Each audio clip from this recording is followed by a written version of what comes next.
যে কোনো সময় বা প্রবলেম দেখা যায়, কিন্তু পড়তেও সমস্যা এবং বইতেও সমস্যা, সবসময় সমস্যা দেখা দেয়।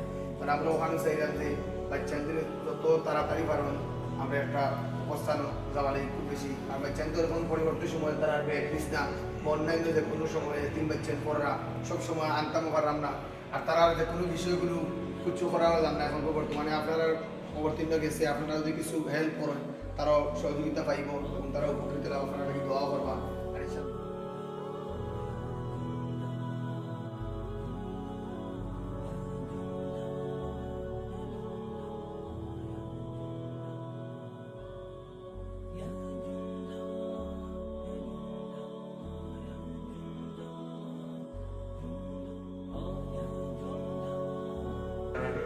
যেহেতু আমরা যে মাদ্রাসার উপরের যে সমস্যা থাকার কারণে আমরা এই বাচ্চাদের লেখাপড়া করাইতাম পারিয়াম না করানোর কারণে আমরা নিয়ে গেছি মসজিদ। এই বাচ্চাদের লেখাপড়া এখন বর্তমানে মসজিদ